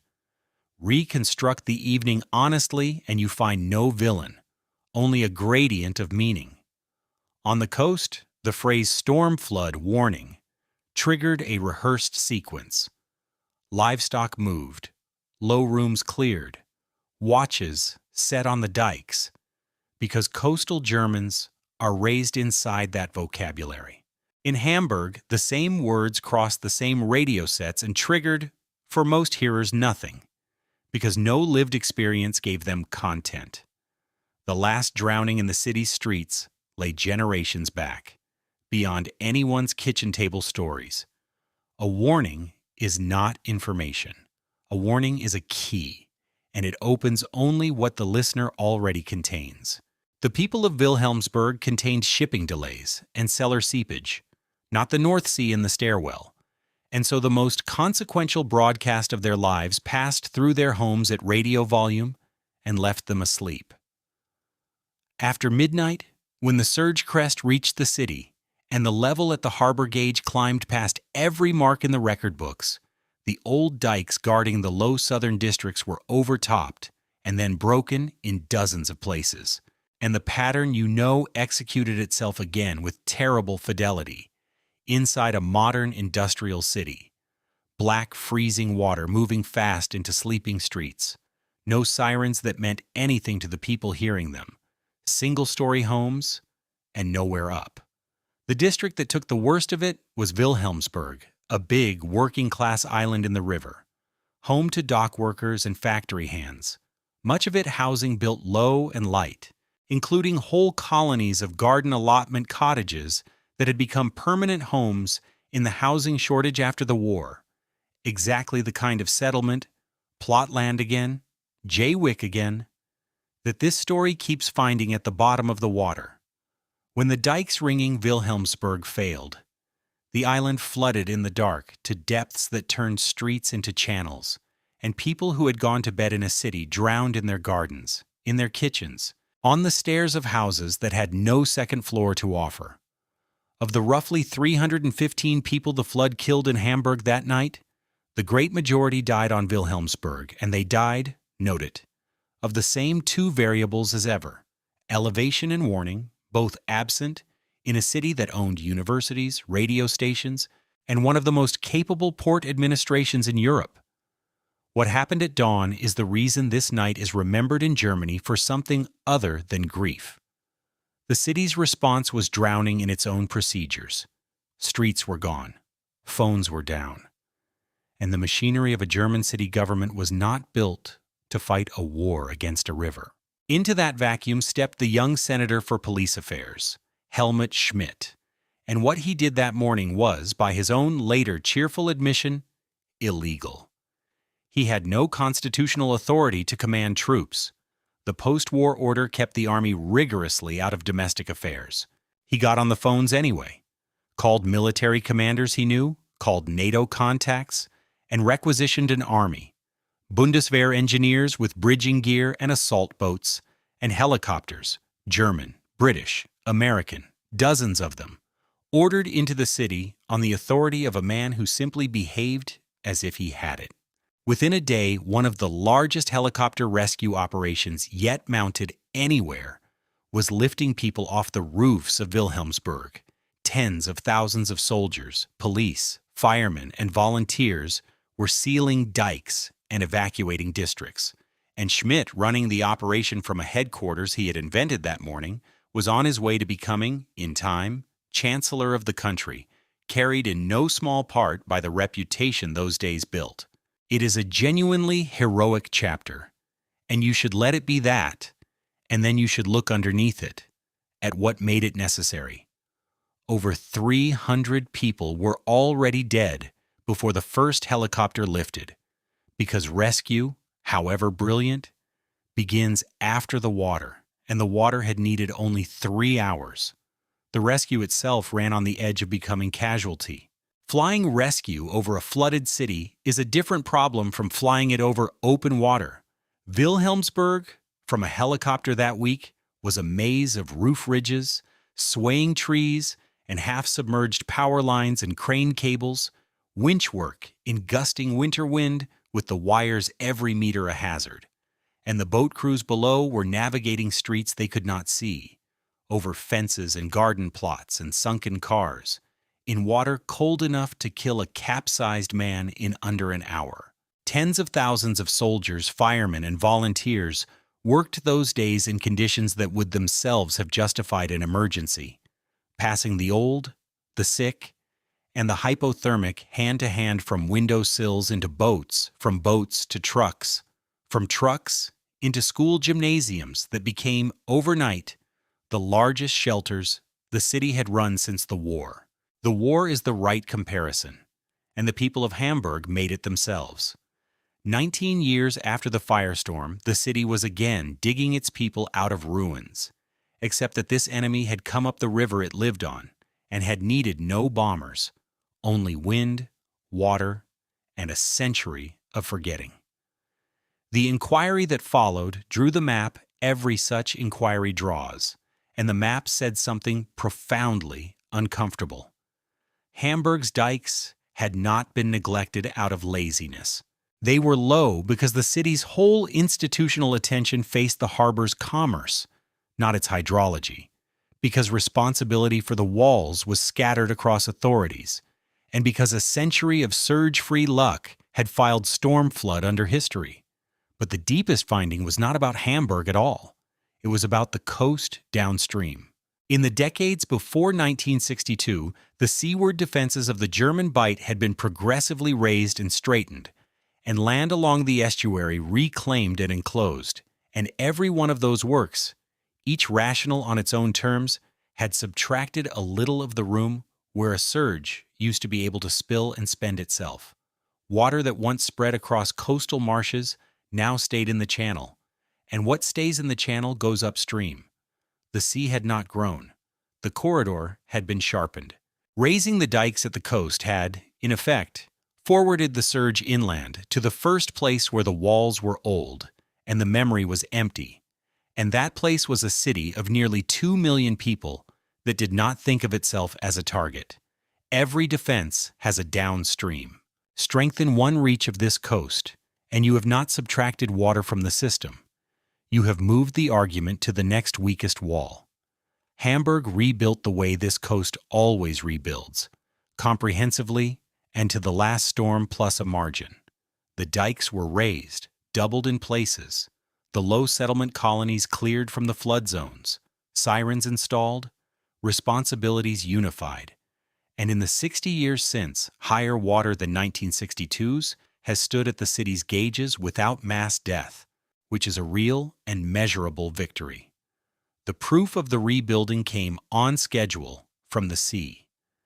In January 1976, 14 years after the disaster, another deep northern storm drove a surge up the Elbe that pushed the water at Hamburg's gauges above the 1962 mark, measurably above it, higher water than the flood that had killed 300, and the raised dikes held, the warnings ran, and the city counted its dead from that night at none.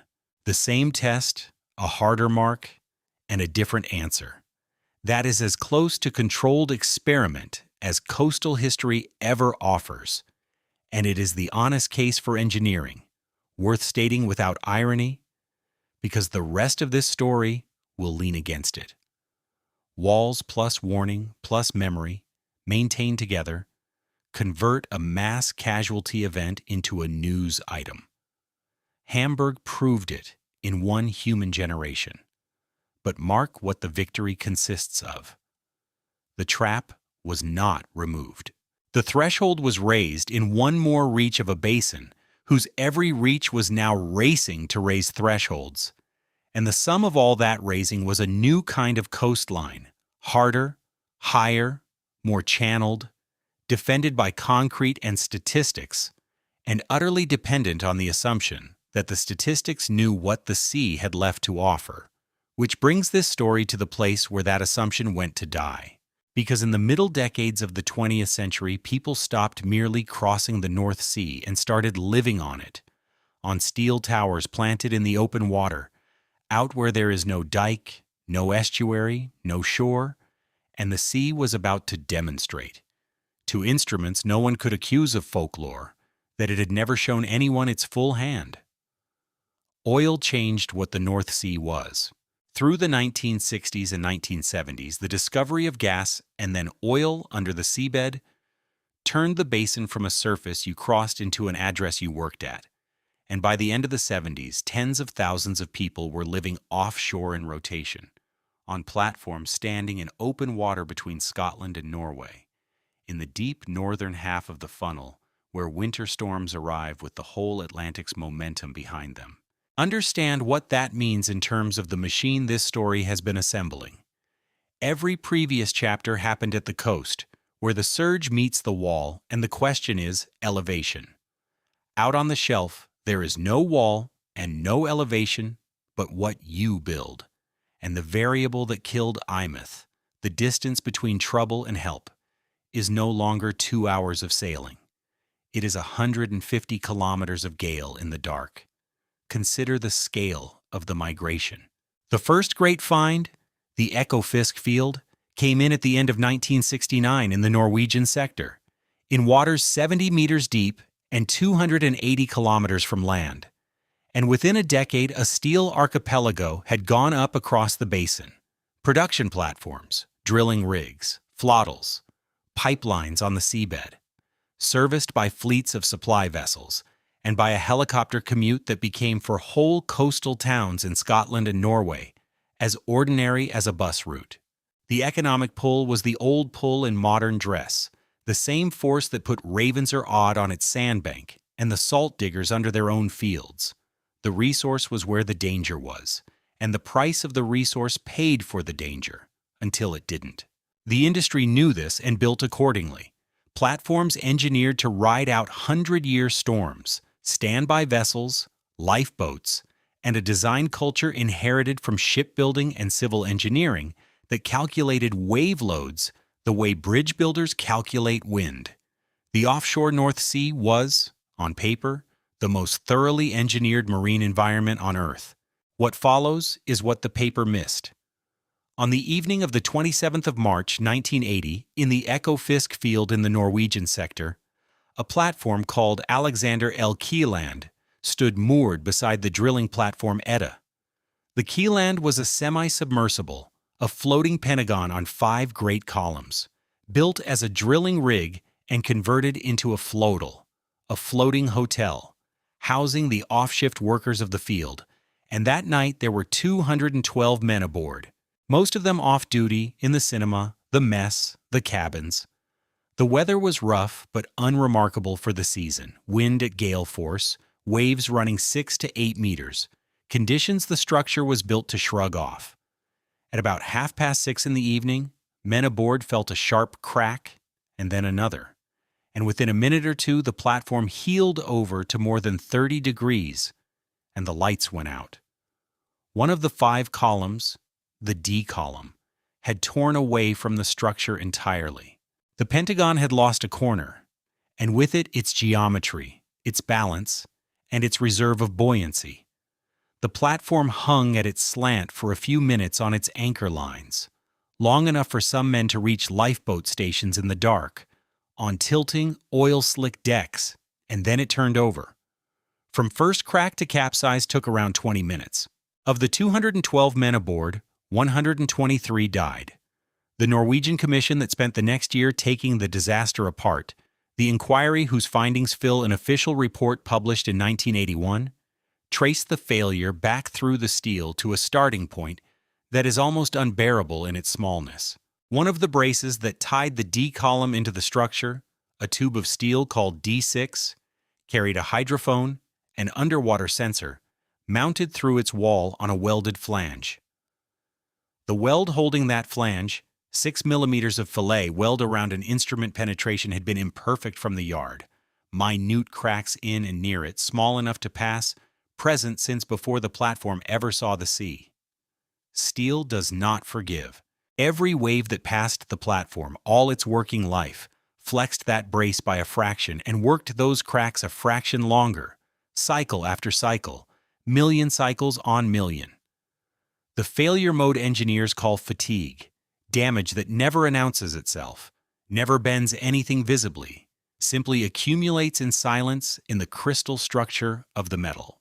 Over years, the crack system grew until it had eaten most of the way around the brace's circumference, and on the evening of March 27th, in ordinary gale waves, brace D6 carried its last cycle and broke. Its load shifted instantly to its neighbors, which were never designed to carry it alone, and they broke in sequence in minutes, and the column fell away. There was no rogue wave that night, no 100-year storm, no exceptional load of any kind. The North Sea killed 123 men with average weather, and a flawed weld the size of a hand, applied patiently for 4.5 years. Inside the platform, the 20 minutes unfolded as a compressed course in why evacuation at sea is a different problem from evacuation on land. The heel came without warning and without category. No alarm had a meaning assigned to a platform lying over at 30 degrees, and the men off shift, in the cinema, and the mess in stocking feet had first to solve, in the dark, the pure mechanical problem of moving through a world tilted past the design of its own stairs, along corridors becoming shafts, across decks sheeted with oil and spray. Those who reached the boat stations met the finding that would fill some of the hardest pages of the inquiry. Lifeboats engineered to be lowered from a level platform into the sea beneath them were now hanging against the structure or swinging far out over it, and release hooks designed to open when the boat's weight came off them could not be opened while the falls were still loaded, with the result that boats were smashed against the platform or could not be freed at all. Rafts were thrown, some inflated, some fouled. Men went down ropes into 6-meter seas, and men simply jumped. The Commission would later trace survival that night less to any procedure than to position and chance, who happened to be where, on which side, near which raft, and its recommendations: on-load release hooks, free-fall lifeboats, survival suits for every man, drills that assume the platform is already dying, are each a sentence of that night translated into regulation. The rescue chapter of the Keeland file reads as the coldest demonstration yet of the distance problem. The capsize happened amid the field, within sight of other installations, with a standby vessel assigned and helicopters on the coast. And none of it mattered at the speed the structure fell. Men went into water a few degrees above freezing, where the working life of an unprotected man is measured in minutes, and the survivors were overwhelmingly those who reached rafts or were pulled aboard vessels in the first hour. Helicopters flying rescue through a March night at the limit of their range recovered fewer living men than the raw numbers of the operation would make you hope. 89 men survived. The Sea's arithmetic wrote the rest of the ledger, and the Commission wrote its conclusions into law. The lifeboat, release hook, and survival suit requirements already described, redesigned bracing and inspection regimes, stability rules that assume damage rather than hope against it, and a Norwegian offshore safety culture rebuilt from the keel up. All of it real. All of it paid for in advance by those 123. The platform itself had one more service to perform. The capsized hull floated, inverted, and Norway would not let it rest. It was towed to shelter, and in 1983, in one of the strangest marine operations ever mounted, the whole vast structure was winched upright again, in part so that the last of the missing could be searched for and the steel itself could testify.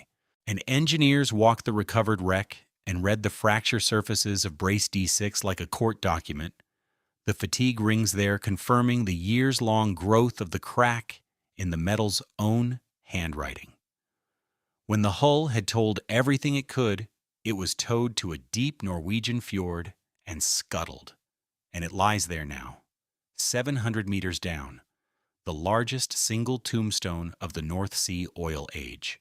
The families had their answers, which is more than most eras of this story could offer. And the answers all reduced to the same terrible scale mismatch. 212 lives had depended, for 4.5 years, on 6 millimeters of imperfect weld that no inspection was looking at, because the design philosophy of the day held that a structure was a set of members, and a member was as strong as its dimensions, and nobody's arithmetic had a line for the hole where the instrument went through. And beneath its engineering detail, the Keeland verdict repeated this coast's oldest sentence in new steel.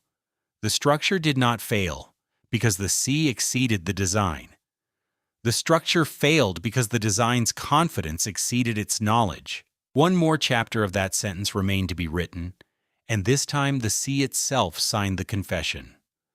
For as long as sailors have crossed deep water, they have come home with stories of the wave that should not exist, the single monster out of nowhere, twice the size of everything around it, a wall where the sea's rhythm said, no wall could be.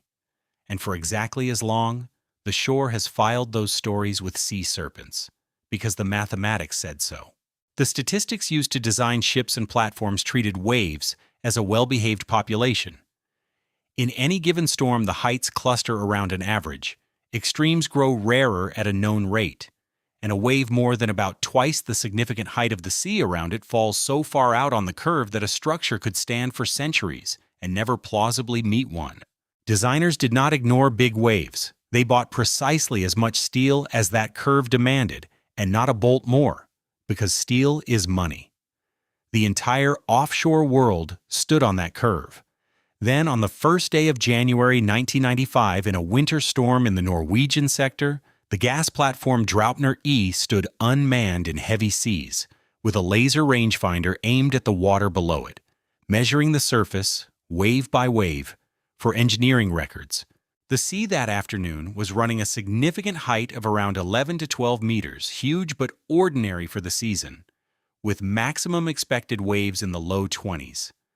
At 3:20 in the afternoon, the laser recorded a single wave of 25.6 meters, an 8-story building of water, its crest alone standing over 18 meters above the mean surface, out of a sea whose own statistics gave such an event odds so long it should not have appeared in 10,000 years of that instrument's watching. The trace was checked, the instrument validated. The platform's minor damage matched the number. There it was, on a graph. the sailor's wave, real, measured, and grinning at the curve. The Draupner measurement broke open a field. In the years that followed, satellite radar surveys and platform records found rogue waves to be not a myth and not even a rarity, but a standing feature of the world's storm seas, and the physics resolved into mechanisms this basin is built to encourage. Currents running against waves compress their wavelengths and steepen them. Shallowing water focuses energy. Crossing sea states from a fast-moving storm can, through non-linear focusing, briefly conspire to pile many waves' energy into one. A shallow, current-laced, storm-crossed shelf sea, in other words, is a rogue wave workshop. And with that, look back down the whole story, because this discovery reaches backward through every chapter. The dike sections that failed strangely, the ships that vanished from calm enough seas, the fishermen's accounts dismissed for a century, the freighters lost. With all hands in storms, other freighters survived. Some unknowable share of this coast's long ledger belongs to a phenomenon that officially did not exist until 1995. For 6 centuries, the people of the North Sea had been fighting a sea they had measured, and the measurement was wrong, and the ones who said so, the men at the tillers, were the ones nobody with a slide rule believed. The impossible wave was proven real by an oil platform's spare instrument on New Year's Day. While the humans were ashore, the sea, you may notice, had made its point to an empty room. What followed the Draupner trace turned an anecdote into a census.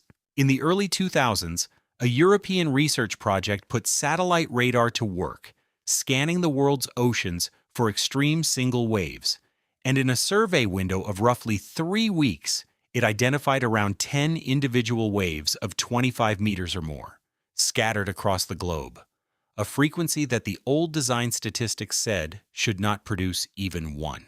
The conclusion was unavoidable and quietly revolutionary. Monster waves are not lottery events at the far tail of a well-behaved curve. The curve itself was wrong. The ocean's extremes are fatter, meaner, and more organized than the mathematics that sized a century of hulls and platforms had assumed, and losses long filed under mystery, the bulk carriers that vanished mid-ocean without a distress call, the ships that came home with bridge windows 40 meters up smashed in, acquired a candidate explanation with instrument data behind it. Design codes for North Sea platforms were revised upward, air gaps were raised, load cases were rewritten, to include the wave that officially had not existed. Be precise about what actually changed here, because it is this story's whole thesis in miniature. The sea did not change on the 1st of January 1995. The sea has been throwing 25-meter waves for as long as there has been wind. What changed was that, for the first time in the 10,000 years humans have worked this basin, one of those waves happened to walk under a measuring instrument, and the species finally got to see the cards it had been playing against all along. So by the close of the 20th century, the basin's residents had learned, at maximum cost, 3 modern amendments to the old contract. Steel fatigues in silence. Rescue range is a design load, and the sea's extremes are worse than the curve. Every one of those amendments was written into rules, and the rules work. The offshore North Sea today is, by any honest measure, vastly safer than in 1980. Which returns this story, one last time, to the coast, to the walls, and to the largest question still open on the table. The Delta works were finished. The Thames Barrier was built. Hamburg's dikes stood high. Warning systems now reached every pocket in every coat on the coastline. Everything this story has watched fail had been, point by point, engineered against. And in December 2013, the North Sea assembled one more classic of the old breed, a deep low swinging down from the north on a spring tide, and ran the full 1953 experiment again, against the Finnish defenses, with the whole basin watching. The result is the closest thing to a verdict this coast has ever received, and it reads in 2 opposite directions at once. The storm was named Xaver, On the 5th of December 2013, it crossed north of Scotland, deepened, and turned southeast into the basin. Northerly gales down the long fetch landfall of the surge, timed onto high spring tides. The 1953 configuration, rerun point for point, 60 years on. And this time, the sea was watched by machines at every step. Forecast models had the surge mapped days out. The warning services of 5 nations ran timetables of expected water levels, gauge by gauge, tide by tide. In Britain, tens of thousands of people were evacuated from the east coast before the water arrived. In the Netherlands, for the first time since its completion, the Great Barrier across the eastern Scheldt closed against a surge alongside the Maesland Barrier's readiness at Rotterdam. In Hamburg, the floodgates shut, and the city stood too. Then the sea arrived, and the gauges wrote down something remarkable. At station after station along the German Bight and parts of the English coast, the water stood as high as 1953, and in a number of places higher. At some British gauges, it was the highest sea level ever recorded. The night of the 31st of January had come back measurably, physically, at full height. Watch the difference in the human timetable, hour by hour, because the difference is the whole meaning of the intervening 60 years. In 1953, the surge outran its own news down the English coast. In 2013, the news ran days ahead of the water. Coastal districts in eastern England were mapped, warned, and cleared in daylight, street by street. In what officials described at the time as the largest coastal evacuation England had mounted since 1953 itself, with police loudspeakers and door knocks and phone alerts doing, in an organized cascade, what improvising constables had done alone 60 years before. In Boston, in Lincolnshire. The surge came over the quays into the medieval streets and put the nave of the great parish church under water, and the town took real damage, and its people were overwhelmingly somewhere else when it happened, which is the entire point. The Dutch Delta, closed up behind its barriers, watched the same sea from behind glass. In Hamburg, the flood defenses took the surge as routine. The shipping stopped, the gates held. The city worked the next morning. A basin that had once needed a generation to count its dead, from such a night needed, this time, a news cycle to count its insurance claims. If the story of the North Sea were a story about warning and walls, it would end here, solved. The death toll in the flood zones of the southern North Sea was not 1,800. Across the affected coasts, deaths directly from the surge flooding numbered in the single figures, with the storm's other victims taken by wind and waves, not by drowned villages. Set the 2 nights side by side, same sea, same heights, same coast, 60 years of engineering apart, and you are looking at the most complete vindication civil engineering has ever received. The Delta Works held. The Thames Barrier, closed against the surge, kept the sea out of London as it has now done scores of times since 1982. Hamburg's raised dikes passed a level beyond 1962's without a single drowned street. The warning systems reached, this time, essentially everyone, through every channel a society now owns, and the coastal populations, drilled by law and memory, moved before the water came. The trap sprang at full force onto a coast that was at last awake, organized, and high enough. If this story were an argument that defense is futile, 2013 destroys the argument. Thousands of people are alive because the men of the Delta Commission and the Waverley Committee did their work.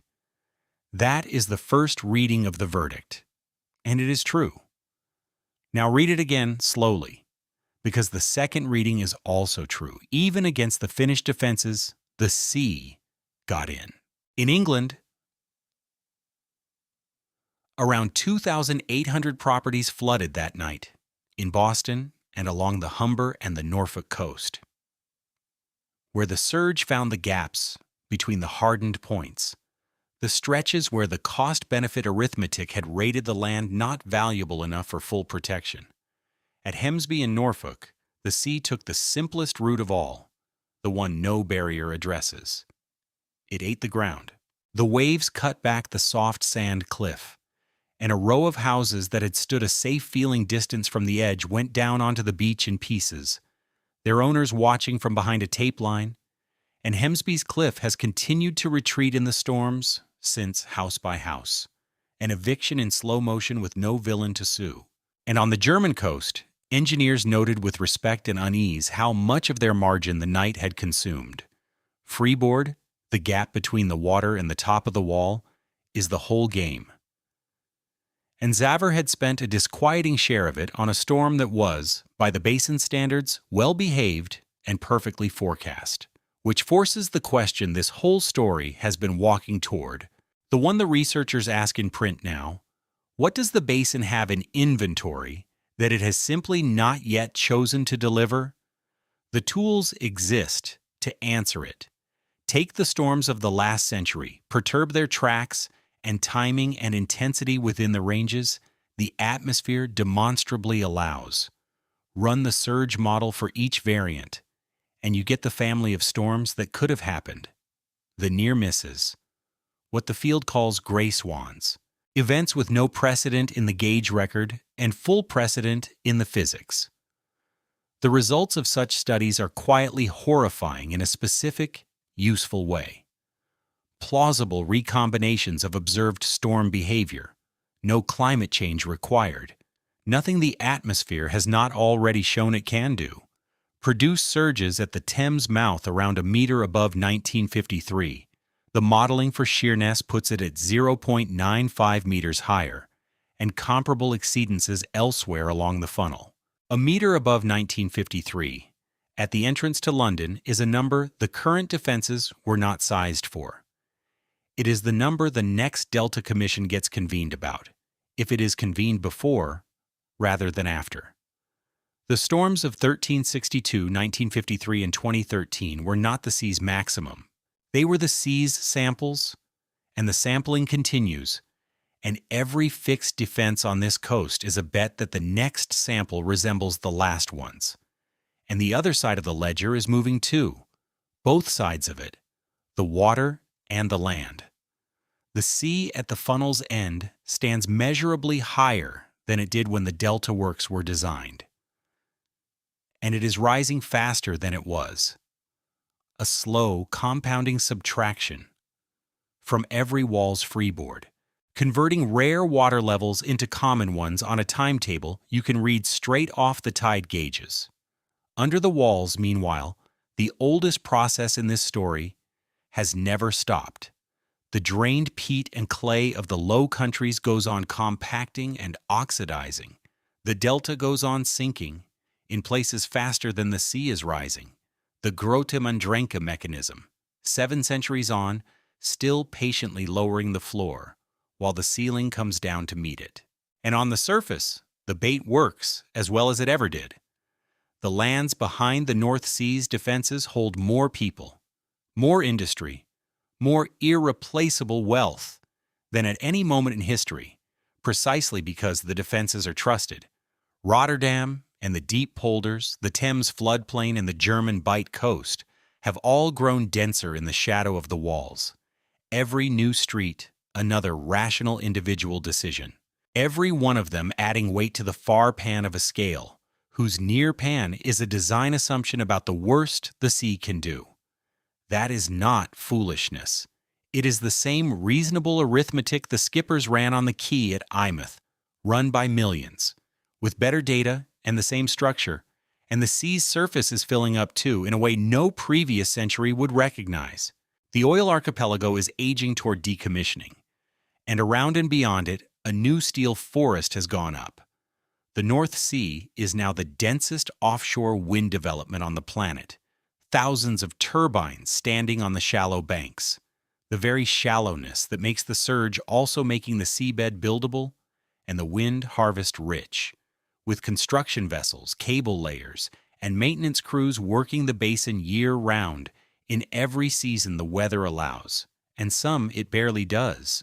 Every tower is a set of welds in fatigue country. Every crew transfer is a small boat against a steel ladder in a swell, and every expansion of the working season is the eye-mouth wager rerun, with better forecasts and higher stakes per decision. The basin has never carried more people, more machinery, or more consequence than it carries right now, and all of it stands on the same two assurances as ever: that the design curve knows the worst wave, and that the schedule can beat the next low-pressure system across the map. The defenses raised the threshold.